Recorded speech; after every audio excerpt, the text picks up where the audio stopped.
Assalamualaikum warahmatullahi wabarakatuh. Sampurasun dulur ti lembur baraya ti kota.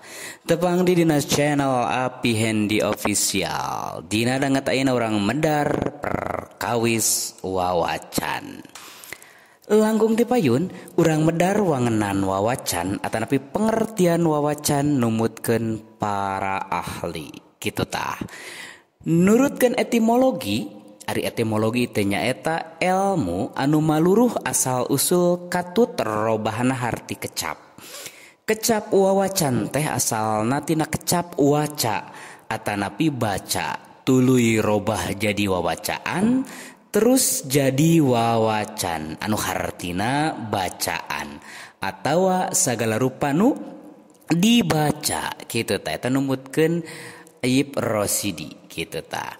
Nah, dina sastra wawacan teh mangrupa salah sahiji karya sastra buhun anu ditulis dina wangun dangding. Nah, wawacan nyaeta carita anu didangding digelarkeun dina puisi pupuh eta numutkeun Iskandar Wasid kitu tah. Lajeng wawacan nyaeta buku carita anu didangding biasana sok ditembangkeun eta numutkeun saca dibrata kitu. Aya deui wawacan nyaeta karya sastra Sunda dina wangun tinulis dina wangun pupuh kitu tah. Teks wawacan biasana panjang lantaran eusina mangrupa carita eta numutkeun buru haliah itu.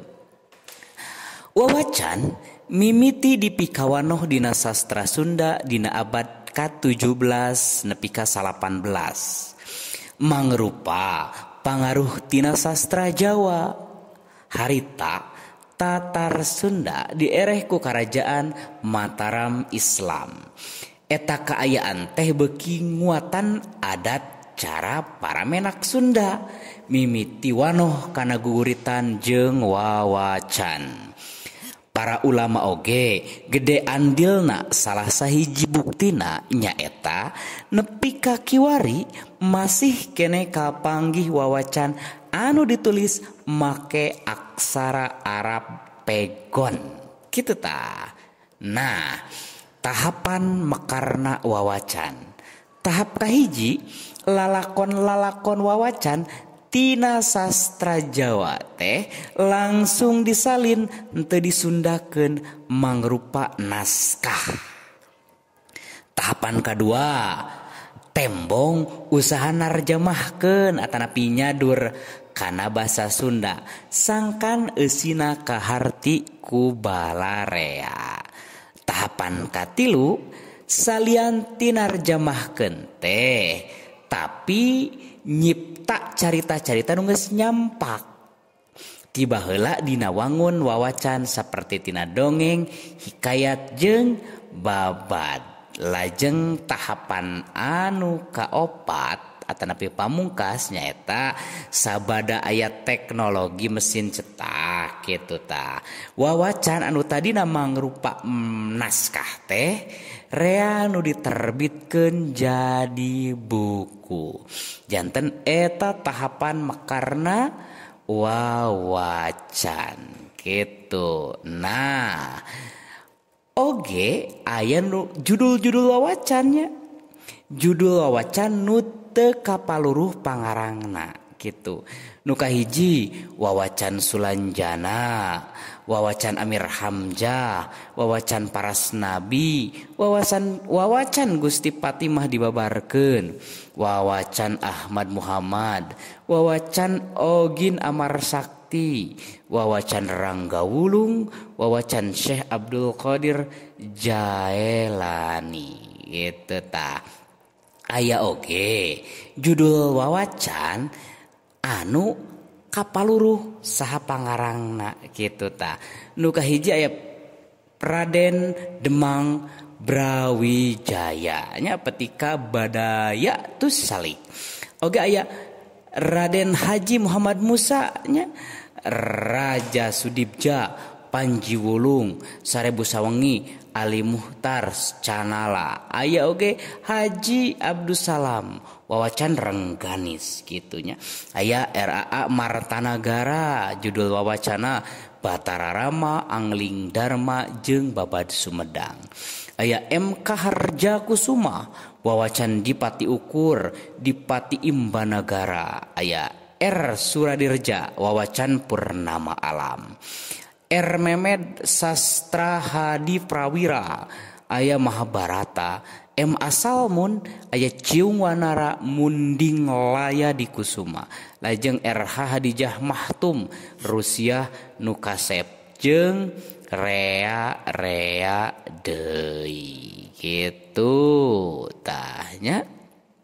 Enes sejarah wawacan. Naskah wawacan lolobana ditulis make aksara Arab pegon. Populerna wawacan mangsa harita dengan saukur pikeun bacaeun tapi raket patalina jeung kasenian sejen nyaeta beluk jeung terbang. Beluk nyaeta seni nembangkeun wawacan.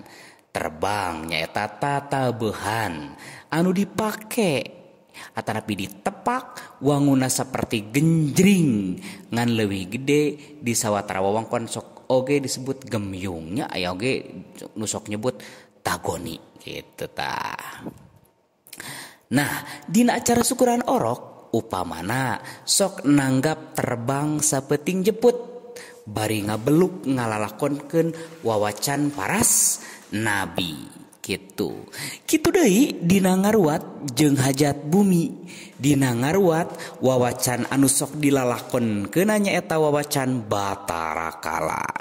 Ari dina hajat bumi biasana sok ngalalakonkeun wawacan Sulanjana kitu tah.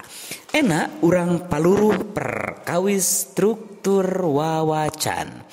Nu kahiji aya nu disebut Manggala Sastra atanapi alofon.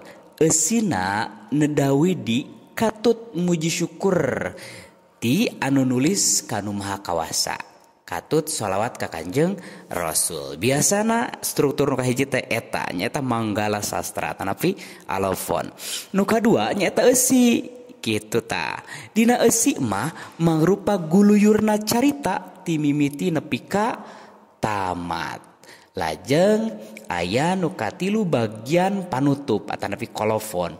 Eusina titi mangsa ditulisna eta wawacan tah. Ieu contoh alofon kitu tah. Contoh Manggala Sastra.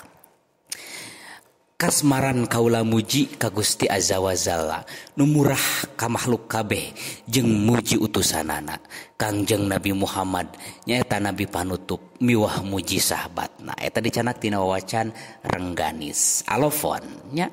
Lajeng contoh kolofon.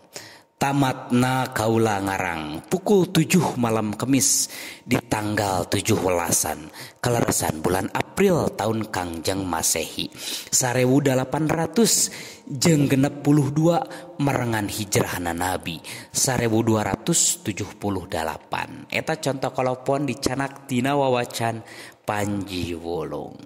Tah ieu contoh-contoh wawacan tos dibukukeun gitu kan nya. Wawacan Panji Wulung aya oge salah sawiras naon materi atanapi buku perkawis wawacan kenging Ibu Ruhaliah nya. Aya wawacan sebuah genre sastra Sunda gitu tah. Aya oge wawacan Munding Laya. Lajeng wawacan Purnama Alam. Nah kitu aya oge buku wawacannya nu dikarang ku almarhum Bapak Ayip Rosidi. Lajeng aya Satria Tanpa Tanding wawacan Kian Santang.